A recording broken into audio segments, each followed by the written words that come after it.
Midi 49 sur Sud Radio, Batior est avec nous, elle est essayiste et elle sort ce livre Ellie aux éditions Les Provinciales. Elle nous fait l'amitié de rester jusqu'avec nous jusqu'à 13h30. Sud Radio Berkov dans tous ses états, le face-à-face. Oui, 13h30 et plus si affinité. Batior, je suis très heureux de vous recevoir. Vous êtes écrivain, vous êtes essayiste et vous avez écrit plusieurs livres et notamment vous avez fait beaucoup de bruit au bon sens du terme avec le concept de dimi. Qu'est-ce que c'est que la dimitude sur Eurabia? Vous avez dérangé beaucoup, vous savez, les idées reçues, ce qu'on appelle les idées reçues. Et vous, j'avais justement votre expérience du Moyen-Orient où vous êtes né, à vous amener à dire et à définir un certain nombre de choses qui ont beaucoup marqué. Et là, depuis quelques années, vous faites une trilogie, vous avez fait une trilogie, Bien aimer les souffrants. Le premier tome, c'était Moïse El-Kahira. El-Kahira, c'est évidemment le Caire, 1818-1882. Et puis, l'année prochaine, peut-être, il y aura Razal, le tome 3. Et là, vient de paraître aux Provinciales, aux éditions des Provinciales, Ellie, donc le Caire, Al-Kahira, 1914-1948. Alors, cette saga, c'est d'ailleurs quelque chose que vous poursuivez. C'est effectivement toutes ces minorités, qu'elles soient juives, chrétiennes, assyriennes, autres, effectivement, de ce Moyen-Orient. Et quand on se rappelle que De Gaulle disait vers l'Orient compliqué, je m'envolais avec des idées simples, mais c'est très difficile d'avoir des idées simples dans cet Orient. Justement, la complexité est là. Mais d'abord, une chose, Batior, qu'est-ce que ça veut dire Ça vient d'où, Batior? Ça veut dire juif d'Égypte. C'est une expression biblique. C'est un poète israélien qui m'a trouvé ce prénom, Batior, fille d'Égypte. Fille d'Égypte. Voilà, en hébreu, c'est Batior. Voilà. Mais je ne suis pas israélienne, mais je suis juive, donc je peux m'attribuer un prénom biblique. Un prénom hébreu, enfin voilà. biblique, oui. Donc vous êtes né au Caire, je rappelle. Oui. Vous avez grandi au Caire? Oui, j'ai grandi au Caire, en effet. J'ai beaucoup aimé l'Égypte, j'ai beaucoup admiré la civilisation égyptienne. J'ai aimé beaucoup les Égyptiens, les musulmans. Je n'ai pas subi, moi, de mauvais traitements de la part de mes amis égyptiens et chrétiens. Et vraiment, je suis partie sans aucun ressentiment à l'égard des Égyptiens et de l'Égypte. J'ai très bien compris que tout ce qui nous arrivait était la conséquence de conflits politiques, mais qui n'affectait pas mes sentiments vis-à-vis de l'Égypte et des Égyptiens. Vous aviez de réelles amitiés, de réelles relations avec un certain nombre de personnes Oui, tout à fait. Bon, je fréquentais l'élite égyptienne, les musulmans tout à fait occidentalisés, européanisés, et qui déploraient d'ailleurs ce qui se passait parce que c'était des mouvements fanatiques soulevés par les frères musulmans. Et vous êtes parti donc pas du tout pour des raisons politiques ou autres? Si, bien sûr, parce que quand même l'Égypte, il y avait eu depuis 1948, il y avait eu des lois spéciales qui avaient été édictées à l'égard des Juifs qui pouvaient être accusés de sionisme, et c'était une accusation qui pouvait conduire à la mort, dans tous les cas à l'emprisonnement. Et alors justement, c'est de là que vous est venu, au-delà de ces romans de Elie Al-Kahira, tout ça que je conseille parce que c'est vraiment, vous faites revivre cette atmosphère de tout ce que c'était cet Orient incroyable. Je rappelle d'ailleurs que deux choses, il y a eu un certain nombre de grands écrivains, Laurence Dorel à sa manière. Et puis je voudrais vous dire quelque chose, peut-être vous savez, vous savez que pendant 10 ans, Batior, des journaux aussi connus que l'Express et Le Point, 2 hebdomadaires, étaient entièrement réécrits en français par un juif égyptien et par un copte égyptien. Le juif égyptien, c'était Berto Fari, et le copte égyptien, c'était l'écrivain Georges Hénen, qui avait été, effectivement, pour dire un peu l'amour du français aussi, on en parlera. Mais alors, Pourquoi cette trilogie? Parlons un peu de Élie, etc. Si vous avez voulu retracer cette période disparue, quoi, en fait. Oui, oui, quand j'étais partie en Égypte, quand je vivais encore en Égypte, j'ai été témoin de cette expulsion, de ce départ brusque, soudain, cette atomisation des familles juives. Et donc, j'ai compris tout de suite que c'était un événement, événement historique, la disparition d'une communauté vieille de plus de 1000 ans, qui datait de l'époque biblique. Combien? Donc 2000, on peut dire 2000 ans, plus 2000 ans en plus, ouais. voilà, c'est Ouais. ça. Alors, donc, je me suis dit, je vais écrire, je dois écrire. Je savais que j'étais un écrivain et une romancière. Et donc, j'ai enregistré par le regard tout ce que je voyais parce que je savais que je devais l'écrire. Et puis plus tard, alors pour pouvoir écrire cette histoire, j'ai entrepris des études et à ce moment, j'ai découvert le dhimmi et la dhimmitude des Juifs et des chrétiens. Et j'ai accumulé énormément de recherches et d'histoires et sur ce sujet. Et donc, j'ai vu qu'il y avait deux aspects, l'aspect historique et politique de la dhimmitude, mais et aussi l'aspect humain de ce monde-là, de la dhimmitude.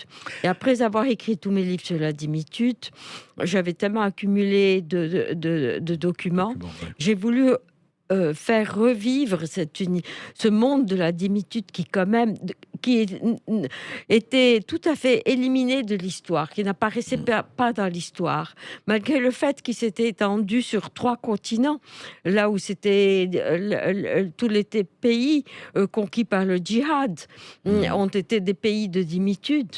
Et donc ce grand univers de silence et d'oubli de la civilisation occidentale, j'ai voulu le faire revivre dans mes romans. J'ai voulu lui donner cette existence humaine. Eh bien, on va en parler justement de la dhimmitude, de ses romans, etc. après les informations avec Batior qui reste avec nous et ça va être passionnant. Oui, Batior, vous restez avec nous après le journal de 13h. Et si vous voulez réagir aux propos de notre invité, vous appelez au 0800 26 300 300. Et vous pouvez évidemment réagir à l'actualité de tout ce qu'on a évoqué avec André depuis le début de l'émission. À tout de suite.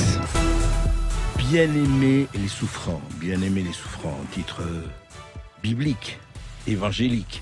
C'est le titre de la trilogie qui est en train d'écrire, qui a écrit déjà en partie l'écrivaine Batior, le premier tome Moïse de 1818 à 1882, le second tome qui vient de paraître donc aux éditions Les Provinciales, Élie, toujours Al-Qaïra, Le Caire, 1914-1948, et l'an prochain, non pas à Jérusalem, mais toujours à Al-Qaïra, Razal, de 1960 à 1967.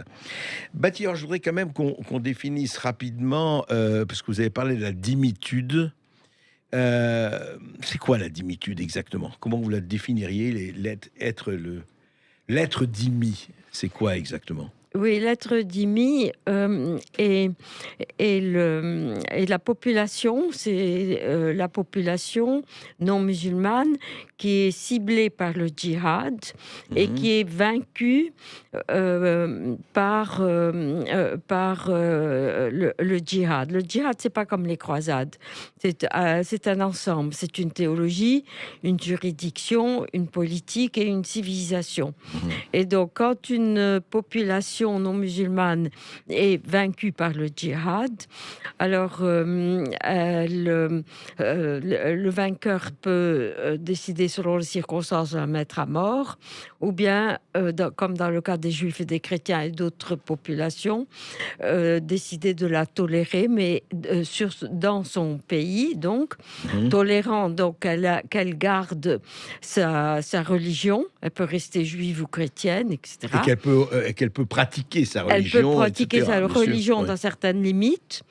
Et elle peut également s'administrer selon ses propres lois, mais elle doit reconnaître la supériorité de l'islam dans tous les domaines et en même temps s'astreindre à certaines conditions d'humiliation et d'infériorité également dans tous les domaines, et d'infériorité économique, mais aussi sociale.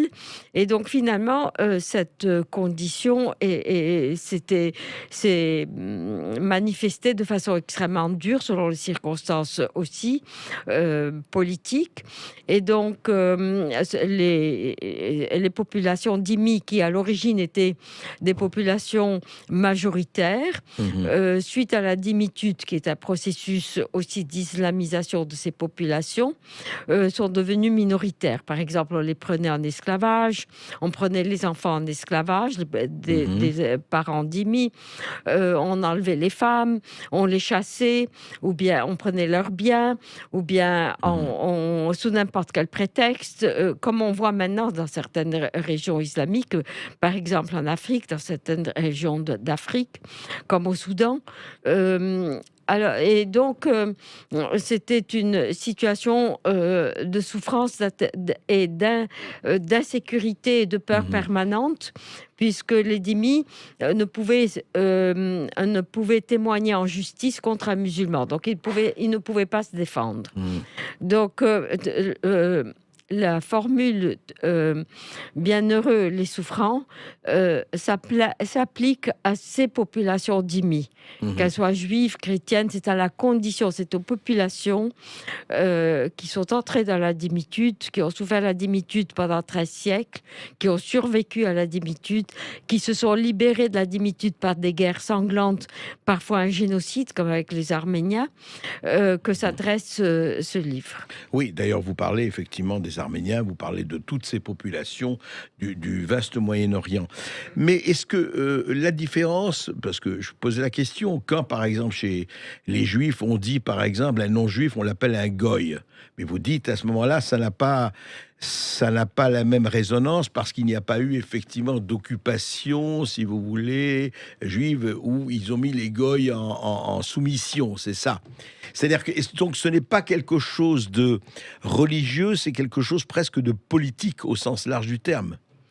Oui, c'est-à-dire que dans l'islam, la religion, la politique et l'institution judiciaire sont liées. Ce sont des institutions liées et elles doivent l'être. Parce que comme l'a dit Ibn Khaldoun, un grand écrivain du 13e, 14e siècle, eh bien, dans l'islam, la politique doit être soumise à la religion parce que le devoir de la politique, c'est d'étendre la religion.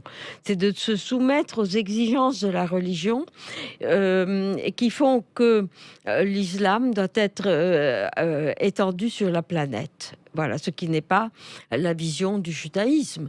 Le judaïsme n'a jamais voulu imposer par la force le judaïsme à tous les peuples. C'est vrai. Alors, judaïsme, oui, peut-être, c'est vrai, puisqu'ils ne veulent surtout pas convertir. Enfin, c'est pas le but du judaïsme. Mais le christianisme a aussi des visées extrêmement de prosélytisme, parce que, est-ce que dans toute religion, et je ne dis pas ça pour défendre X ou Y ou Z, on dit, écoutez, la vérité, c'est la nôtre, donc vous devez, parce que le christianisme aussi a eu ça, je parle du christianisme un peu conquérant, celui des croisades, il faut venir à la vérité, il faut aussi évangéliser les populations. Oui, le christianisme a en effet cette obligation d'évangéliser pour sauver les populations par la foi. Et puis aussi la formule hors de l'Église, point de salut. Donc on n'est pas sauvé hors de l'Église.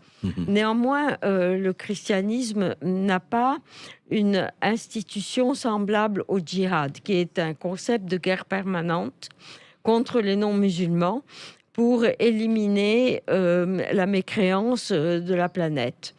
Ceci n'existe pas. Et puis dans le christianisme, comme dans le judaïsme, la politique doit être séparée de la religion. Il faut rendre à César ce qui est à César, à Dieu ce qui est à Dieu. Exactement, mais cela vient du judaïsme, on ne le sait pas peut-être, mais c'est un principe qui vient du judaïsme. Alors justement, ces dhimmis ou ces populations, je dirais, effectivement, dont vous parlez dans votre roman, dans vos romans d'ailleurs, et avec beaucoup d'humanité. Vraiment, Élie, que j'ai lu, je vais lire à Moïse, je n'avais pas eu le temps de le lire, je n'avais pas reçu, mais en tout cas, je vais le lire avec plaisir. Et puis après, est-ce que quand même ces personnes-là, est-ce qu'aujourd'hui, on est en 2021, Batior, est-ce que quand même si on sait très bien qu'il a eu tout ce qu'il y a eu du point de vue de la radicalité, de l'intégrisme, est-ce que quand même les choses n'ont pas changé? Est-ce que la dimitude pour vous est toujours là? Ou en tout cas le sentiment de la dimitude, est-ce qu'il n'a pas changé? Est-ce qu'on acceptait des choses qu'on n'accepte plus aujourd'hui de la part des minorités? Bon, pour le corps des ulémas, pour l'Azhar, la dimitude est toujours là, elle doit être appliquée, parce qu'elle est exigée par les lois religieuses, par la charia. Donc la charia, c'est l'expression de la volonté divine. Et donc il faut absolument appliquer la dimitude aux juifs et aux chrétiens, aux mécréants. Et cela représente la justice. On pense que la mécréance est une révolte contre Allah. C'est un blasphème qui doit être puni. Et le système de la dimitude, qui est un système de souffrance et de violence à l'encontre de l'être humain, est une juste punition que mérite le mécréant. Mais je dois dire que l'Occident a sa part de responsabilité dans le durcissement du monde musulman et son retour à une certaine radicalisation. Voilà. Oui. D'abord parce que l'Amérique a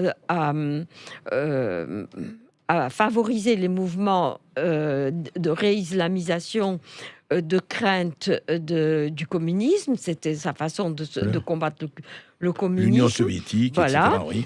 Oui. Et l'Europe, de son côté, c'était particulièrement la France, s'est toujours alliée aux mouvements les plus radicaux pour pouvoir se protéger. Parce que la France connaissait très bien l'idéologie djihadiste. Il y a de très bons écrivains français qui ont écrit et analysé le djihad. Et donc, après la décolonisation, craignant les attaques djihadistes en France, le gouvernement européen a trouvé bon de s'allier toujours avec les mouvements les plus radicaux pour se mettre à l'abri des représailles, comme par exemple le soutien à l'OLP. Cela dit, ce n'est plus le cas aujourd'hui, comme vous le savez, ça a changé. Mais justement, on va en reparler, mais juste une question. Ce que vous dites sur les imams, etc., effectivement, sur la charia, mais vous savez très bien qu'il y a des millions de musulmans musulmans, etc., mais qui n'adhèrent pas à ça, qui ne sont pas dans ces positions catégoriques et radicalisées des imams en disant tout mécréant est quelqu'un soit qui doit être converti, soit qui doit être neutralisé. Et c'est vrai que, et vous parlez très bien de cela dans votre roman, enfin, les populations ne sont pas tous des imams fanatisés. Bien sûr, je suis tout à fait d'accord avec vous. Et certainement, même Nasser aurait été surpris par la radicalisation actuelle de l'Égypte. Alors, donc, c'est pour ça que j'ai impliqué aussi la responsabilité des États-Unis et de l'Europe dans ce mouvement de réislamisation et de soutien aux frères musulmans aussi, ce qui est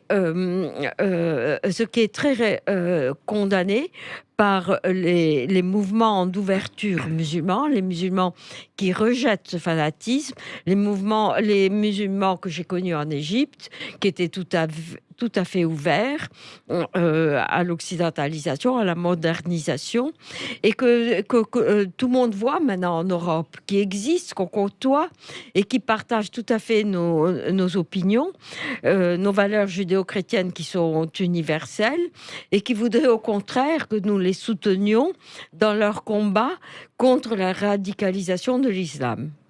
Nous allons en parler après ceci. Tout de suite, nous allons continuer. Oui, Bâtilleur, vous restez avec nous jusqu'à 14h. Je rappelle que vous êtes l'auteur de ce livre, Élie aux éditions Les Provinciales. Et dès 13h30, vous pouvez poser des questions à notre invité. A tout de suite. Sud Radio. Parlons vrai. État. Et oui, et toujours avec Bâtilleur pour son livre Élie, deuxième tome de la trilogie de Bien aimer les souffrants, donc paru aux éditions Les Provinciales. Et c'est intéressant dans ce livre parce qu'à la fin, il y a un glossaire qui donne un certain nombre, et évidemment pour ceux qui ont vécu au Moyen-Orient ou qui connaissent le Moyen-Orient, comment ne peuvent pas-ils, je dis ça pour les auditeurs qui sont allés peut-être en Égypte, au Moyen-Orient, ou ceux qui y ont vécu, quand vous parlez de Mézé, quand vous parlez de Mloukhia, quand vous parlez de Raya, quand vous parlez de Sabah al-Khair, Yaminak, Shmalak, à droite, à gauche, etc., évidemment. Voilà, c'est cet arabe, cet hébreu, et surtout, je voudrais que vous rappeliez ça parce qu'on le sent dans votre roman, et on le lit dans votre roman Bâtilleur, c'est cet amour du français, quand même, de cette époque-là. Évidemment, ce n'est plus le cas aujourd'hui, ce n'est plus la même chose, mais parlez-nous de cet amour du français, quand même, de cette espèce de formidable maîtrise de la langue française, il faut bien dire, chez ces personnes qui étaient, pour la plupart, jamais venues en France. Oui, c'est bon. Le français, c'était la langue de la civilisation. Et la langue vous ouvre des perspectives de pensée, de réflexion extraordinaires. Quand on recherche l'expression exacte, la précision, alors on cherche le mot aussi, on cherche la beauté, on cherche la vérité dans l'expression, et qui est liée à la pensée. Et donc, pour moi, j'ai dû écrire en anglais, mais c'était une véritable souffrance pour moi. Ouais, Connaissant le français, je n'arrivais pas... pour moi, j'écrivais, je pensais uniquement en français. D'accord. Oui, c'est ça. Oui. C'est exactement, vous savez, c'est ça. Je ne sais plus qui disait ma patrie, c'est la langue française, mais c'est vrai que pour des millions et des millions de personnes qui, encore une fois, n'avaient peut-être pas une goutte de sang français dans les veines, eh bien, ça change rien. Vous savez, vous connaissez le roman de Gary. Le mot de Romain Gary, c'était « Je n'ai pas une goutte de sang français, mais c'est la France qui coule dans mes veines ». Oui. C'est assez joli aussi. Enfin, c'est assez, en tout cas, significatif de cela. Je voudrais juste que vous parliez parce que à la radio, évidemment, le temps est compté, mais en même temps, on peut dire des choses. La preuve, c'est Eurabia. Qu'est-ce que vous avez voulu dire par Eurabia, concept qui a fait scandale au moment où vous avez publié ce livre, il y a une quinzaine d'années, je crois. 2006, non, Eurabia. Voilà, je l'ai d'abord publié en anglais. C'est ça ma souffrance. Ah oui, voilà. Oui, Eurabia, l'axe euro-arabe, mais il est paru en 2006 en français. Oui, je l'ai d'abord publié en américain, d'ailleurs. Pourquoi ? D'ailleurs. Parce que... On vous l'a commandé, c'était une maison américaine? Non, pas du tout. Parce que pendant que j'écrivais Juifs et chrétiens sous l'islam, oui. Et même avant, les chrétientés d'Orient entre djihad et dhimitude, mon sujet d'étude, c'était la dhimitude, c'est-à-dire les processus d'islamisation des pays chrétiens, et des populations chrétiennes. Et pendant que j'écrivais et que je lisais tous ces documents, des milliers de documents étagés sur des siècles, je voyais ces processus se dérouler sous mes yeux. Et donc j'ai compris à ce moment-là ce qui se passait. Et pour moi, l'Europe et la France étaient condamnées. Et donc, à ce moment-là. À ce moment-là. Et donc, je me suis dit, bon, au moins essayons de sauver de quelque chose de la civilisation occidentale, judéo-chrétienne, des valeurs judéo-chrétiennes, aux États-Unis, et j'ai écrit ce livre Eurabia pour le faire publier aux États-Unis en anglais et expliquer ce processus à l'époque moderne. Alors, Eurabia voulant dire quoi? En fait, c'est un processus de quoi? De complicité? De complicité. Vous avez trouvé de connivence, complicité et connivence politique. Mais c'était fait par certains groupes. C'était pas l'ensemble des populations européennes. C'était, comme le nom Eurabia l'indique, c'est un acronyme qui rassemble l'ensemble des associations européennes européenne d'aide ou d'amitié avec les peuples arabes. Et ces organisations étaient extrêmement antisionistes et antisémites et opposées à l'existence de l'État d'Israël. Nous sommes en 1974. Elles voyaient avec horreur que l'État d'Israël avait survécu aux 3 guerres d'extermination des armées arabes.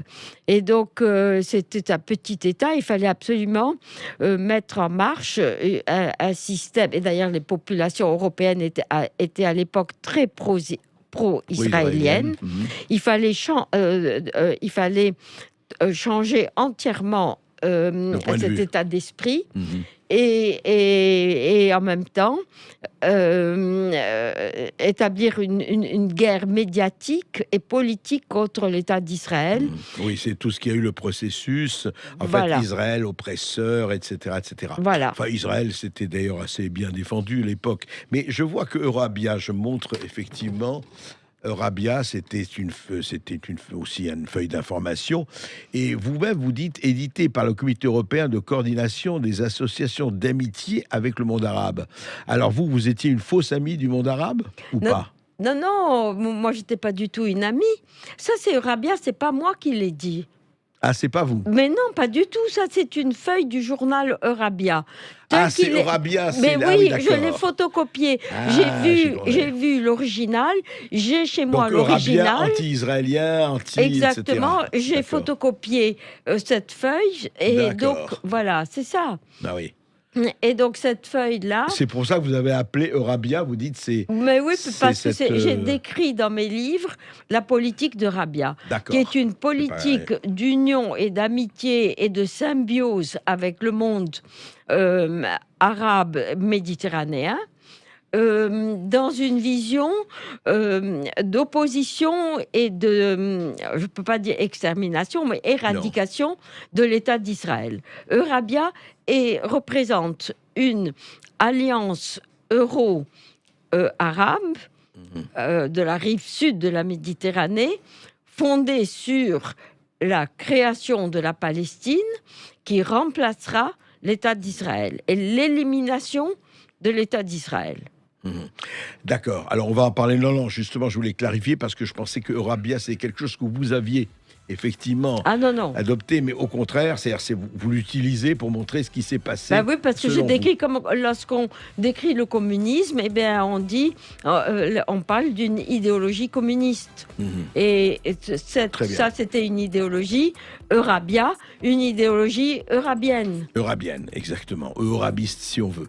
Merci. À tout de suite avec les auditeurs de Sud Radio. On continue avec Batior. Au 0826. Sud Radio, Berkoff dans tous ses états. Appelez maintenant pour réagir 0826 300 300. 13h32 sur Sud Radio. Batior est toujours notre invité. Vous êtes essayiste et vous sortez ce livre Élie aux éditions Les Provinciales. Et on file au standard avec Olivier qui nous appelle du Val-de-Marne. Bonjour Olivier. Oui, bonjour Olivier. Bonjour à Batior et merci de sa présence parce que elle est essentielle dans l'actualité aujourd'hui. Je voulais revenir sur aussi votre invité précédent, parce qu'on peut entrelier les sujets avec Batior concernant la Pologne. Il faut savoir que le traité de Schengen oblige les pays européens, donc frontaliers, comme la Hongrie et la Pologne, à défendre les frontières extérieures, alors que ces mêmes pays ont demandé de l'aide à la Commission européenne de Bruxelles pour bâtir des murs solides pour la frontière. Et la Commission européenne de Bruxelles a dit fin de nous recevoir, puisqu'elle est soumise à Soros et compagnie, à cette idéologie migrationniste. Elle a donné $1 milliard, d'euros à l'Afghanistan. Ça, c'est un scandale. Tout à fait. Et elle demande, vous avez vu, 1 million par jour, je ne sais pas combien, à la Pologne. Il faut aussi remercier malheureusement un personnage qu'on en parle très peu, c'est Gérald Gnaus, je ne sais pas si vous connaissez. Non.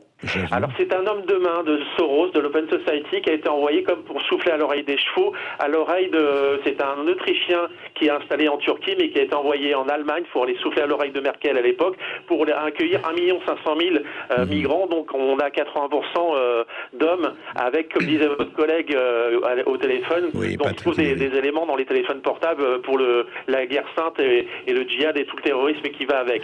Donc ça c'est... Et en troisième position, chose en terminant ce sujet sur la Pologne. Il faut savoir qu'en 2015, la criminalité en Allemagne était essentiellement en baisse par rapport aux Allemands de souche et d'origine turque. Et en 2016, quand les migrants sont arrivés en Allemagne, il y a eu 216 000 agressions, majoritairement des migrants. Je vous parle pas des détails, c'est horrifique à tout point de vue. Pas que les agressions de Cologne, mais ils se jetaient, par exemple, sur l'aspect sexuel, sur tout ce qui passait. Et en l'occurrence, ça a été tué sous Merkel parce que même la police fédérale allemande a essayé d'en parler. Seul le Spiegel en a parlé et quelques médias pour dire ça suffit. C'est pour ça que l'AfD est montée en puissance en Allemagne, même s'ils sont toujours à 10%, mais ils ont conquis toute la partie de l'Est de l'Allemagne. Maintenant, je vais revenir sur ce que votre invité Batior explique. La dimitude, c'est vrai que si on prend l'Andalousia, c'était l'impôt de dimitude pour éviter de se convertir à l'islam, mais c'est aussi une autre chose qui existe. Je prends un exemple, en 1911-1912, la guerre tripolitaine, je ne sais pas si vous connaissez. La guerre de Tripolitaine. Oui. Voilà. Il faut savoir, et moi j'estime une chose, parce que c'est ce qui a préfiguré une partie de la Première Guerre mondiale, les combattants qui étaient du côté ottoman, c'était pas forcément des musulmans, c'était tous les chrétiens syriaques, tous ceux qui étaient, comme on dit, non musulmans, qui étaient envoyés à la boucherie. Je prends un exemple, moi j'ai l'arrière-grand-père de ma femme qui est chilienne, qui a émigré de la Grande Syrie sous la période ottomane, puisque la Palestine était intégrée à la Grande Syrie. Il est parti légèrement avant 1912 parce qu'il se pressentait qu'il allait terminer dans l'armée ottomane, et il a immigré au Chili, il a fait sa vie, il a fait un trait sur sa famille. Olivier, je voudrais qu'on revienne à l'essentiel, parce que sans ça... En parlant de dimitude, malheureusement, tous les moyens ont été bons pour arriver, je dirais, à mettre hors de la société les chrétiens, que ce soit aussi les juifs, proprement dit, mais votre invité Batior l'a expliqué dans une émission sur CNews il n'y a pas très longtemps. La soumission, l'alliance de l'Europe avec la partie extrême des musulmans, elle date aussi des chocs cette pétroliers. époque-là. Oui, vous avez raison au sujet de l'envoi des chrétiens raya par les armées musulmanes sur les fronts les plus dangereux. Vous avez tout à fait raison. Oui. Et j'en parle dans mon livre Élie, parce que justement au moment de la déclaration de guerre, quand le sultan ottoman a déclaré le djihad au début de la Première Guerre mondiale, eh bien je parle de cette peur des chrétiens d'être envoyés sur le front, parce qu'ils ne revenaient pas. On les envoyait comme pratiquement au sacrifice, au sacrifice ultime pour déblayer la place pour les soldats musulmans qui viendraient derrière eux. C'est connu, cela, c'est connu. Je suis absolument d'accord avec vous. C'est pour ça qu'il y en a qui ont immigré de par le monde, qui ont été en Amérique du Sud massivement. Il y a une forte communauté là-bas, que ça soit même il y a eu des Libanais aussi, parce que il y a eu du tout. Vous avez des liens avec le Liban. Il y a beaucoup de Libanais qui sont installés dans tout le côté sud-américain, et aussi mais le chiite, c'est majoritairement des Syriens. Il y a eu très peu de musulmans. Il y a des mosquées au Chili, mais la majorité étaient des Syriaques. Chrétiens. Batior, je voudrais qu'on revienne effectivement à ça avec cette Eurabia. Effectivement, le choc pétrolier a joué beaucoup, 74-75, quand il y a eu, après la guerre dite d'Ikipour. Est-ce que Eurabia s'est beaucoup renforcé à ce moment-là pour vous ? Oui, mais il y avait déjà un projet. Parce que le premier président de la communauté européenne était un nazi convaincu depuis la première heure. Et c'était aussi un juriste très connu, nazi, et un officier nazi qui a participé à la Deuxième Guerre mondiale. Et il avait écrit, en tant que juriste et professeur à l'université, il avait écrit un livre sur une Europe sans frontières, frontière, qui serait gouverné par le gouvernement nazi et qui Vous voulez dire s'appuierait... au temps des nazis, ça, il avait écrit. Enfin, l'Europe nazie, quoi. Voilà, de l'Europe l'époque. nazie, et qui s'appuierait, cette Europe-là, économiquement sur le monde musulman. Parce que pendant la Première Guerre mondiale, il y avait déjà eu des liens très forts entre les armées allemandes et austro-hongroises d'un côté et les armées ottomanes de l'autre, qui comprenaient bien sûr des armées arabes, des officiers arabes, des officiers azéris, etc., tout le Caucase musulman et ottoman. Donc, il y avait eu des liens très forts. Et donc, pendant la Seconde Guerre mondiale, ces liens se sont renoués, bien sûr, dans ce contexte, même dans l'entre-deux-guerres, comme j'en parle dans Élie. Et donc, il y avait cette vision d'une Europe unie sans frontières. Et c'est cet officier qui a été le premier président de la Commission européenne, qui avait tous les pouvoirs, Walter Hallstein, que vous pouvez trouver d'ailleurs, là, qui a été premier président de cette commission de 1958 à 1967, qui certainement a dû influencer certains milieux déjà antisionistes et qui voulaient toujours se rapprocher du monde musulman. Donc il y a eu le boycott du pétrole, mais il y a eu aussi la vague d'attentats de terrorisme palestinien à partir de 1969, et avec aussi les assassinats, le terrorisme contre l'équipe olympienne de sportifs à 72, Munich en 72. Il y a eu d'autres attentats aussi, et cela a renforcé les pays qui ne voulaient pas entrer déjà dans cette entente avec les pays arabes, parce qu'ils étaient pro-israéliens, ils savaient ce que cela signifiait, les exigences de la Ligue arabe, mais ils ont été d'une certaine façon forcés par les circonstances économiques. Merci Olivier en tout cas de nous avoir appelé au 0800 26 300 300. C'est Anne cette fois-ci qui nous appelle de Chantilly. Anne, vous êtes une ancienne historienne et vous avez lu le livre de notre invité, c'est exact ? Oui, bonjour, tout à Anne. fait. Oui, bonjour Anne. Bonjour. Bonjour André Berkoff. Je vous salue ainsi que votre équipe, et je salue votre invité Batior, et j'en suis ravi. Batior, j'ai suivi vos publications. Vous m'entendez bien ? Oui, on vous entend très bien. J'ai suivi vos publications, vos livres, et je suis vraiment enchantée. Mes respects, madame. Je voulais parler avec vous d'un sujet tabou. On n'ose même plus, on n'ose jamais nommer le fameux plan Kalergi. K-L-E-R-G-I. Le plan Kalergi, Batior, vous savez parfaitement ce que c'est. Ce plan a été édifié par le baron Kalergi de Koudanov, qui était un baron japonais-autrichien. C'était aux alentours de 1923-1924. Ce qui est assez extraordinaire, c'est que les frères musulmans aussi vont concevoir leur processus d'islamisation ou de réassimalisation. Et ce fameux plan Kalergi, tout ce que nous vivons vient de là, et tout ce que Eurabia également. Et quand on lit c'était des européistes, ce n'étaient pas des Européens, c'était un petit groupe d'européistes, je dirais assez... qui avait,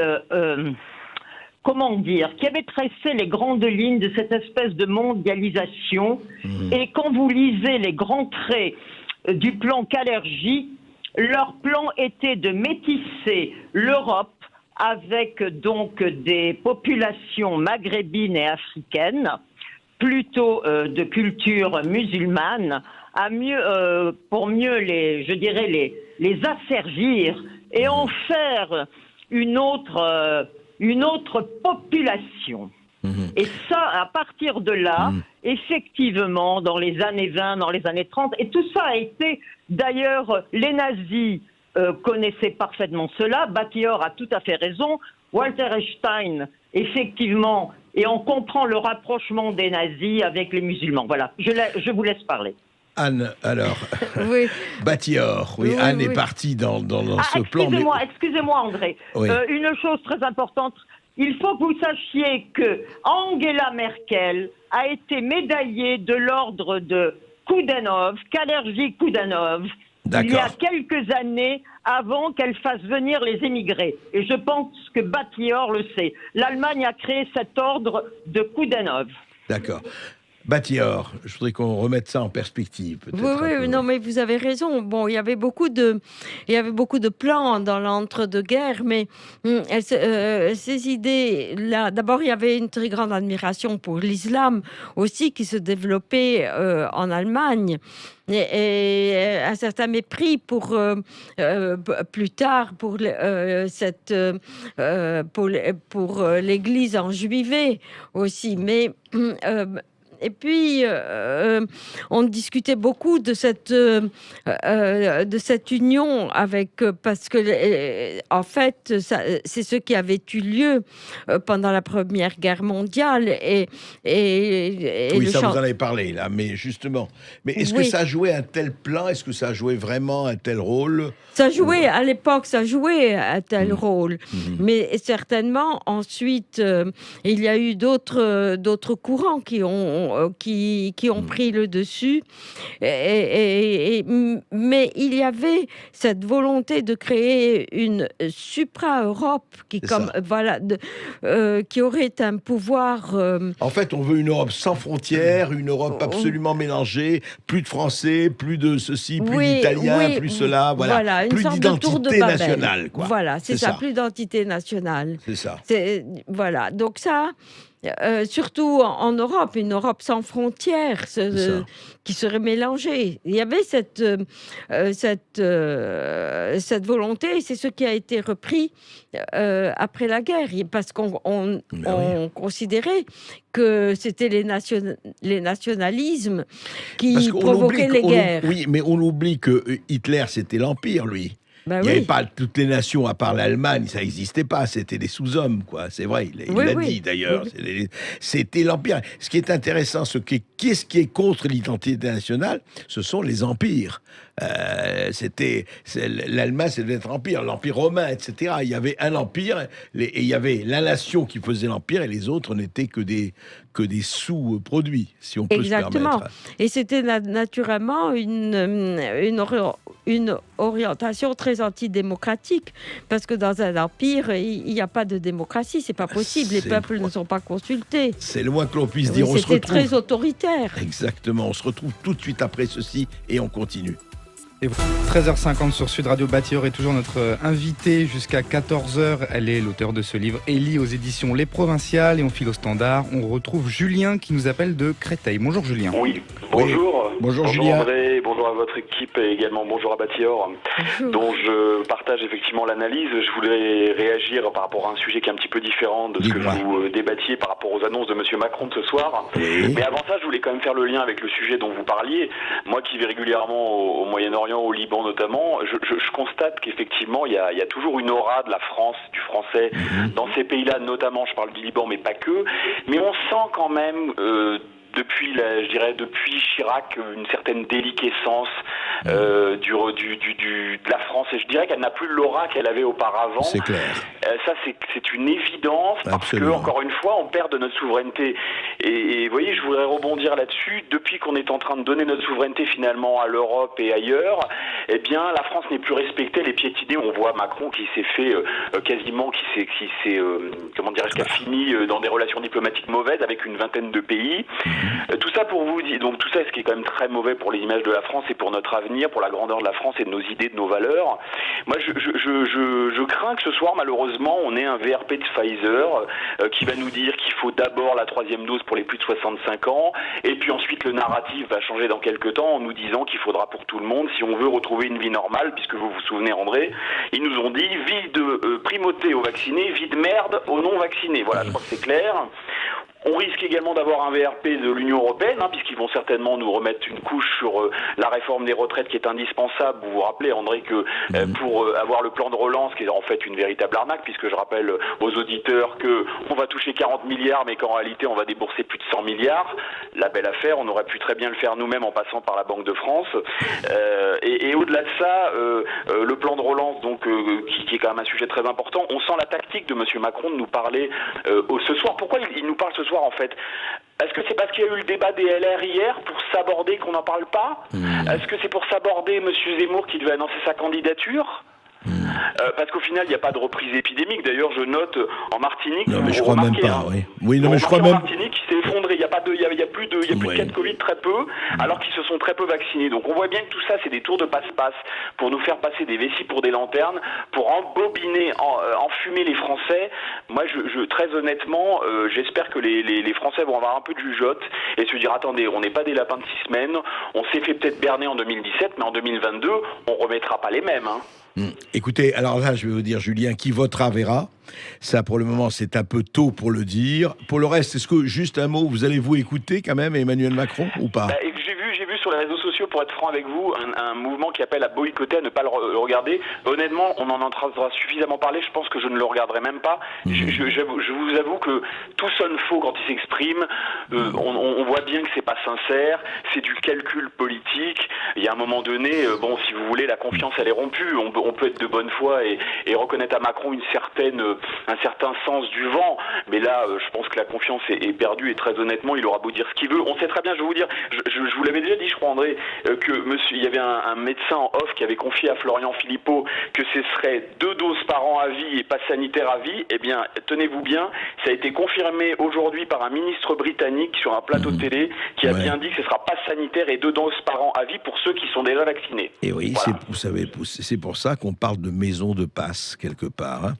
Mais ce n'est pas du tout... Non, en fait, écoutez, on verra bien si autant l'emporte le vent et si on va retrouver des colonnes vertébrales. Et c'est vraiment le grand problème, c'est de retrouver une colonne vertébrale. Batior, on est à la fin de cette émission. Ça nous a fait très plaisir de vous recevoir. Lisez la trilogie, lisez Élie, lisez Moïse. Vous savez, quelles que soient les minorités, le plus important, c'est toujours ça, Batior. Est-ce que ce n'est pas toujours le problème? C'est nous sommes, que ce soit en religion ou ailleurs, nous sommes le ministère de la vérité. Si vous ne nous rejoignez pas, c'est que vous êtes des êtres malfaisants. C'est que vous êtes des êtres malfaisants.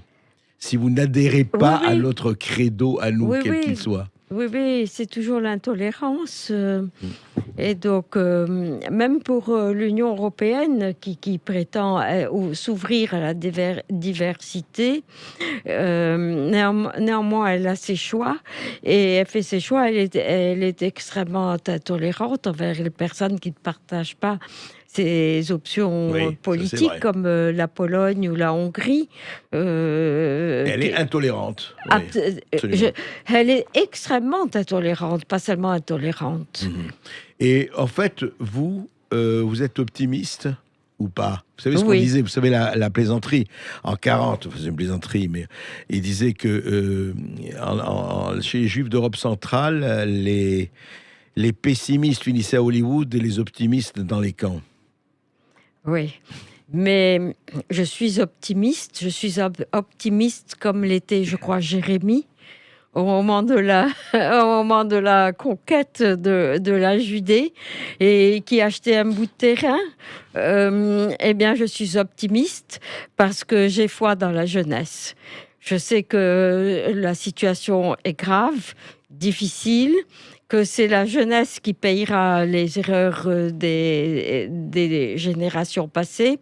Et j'espère qu'elle saura trouver le bon chemin, le bon moyen d'affirmer ses libertés, de récupérer ses droits et ses libertés.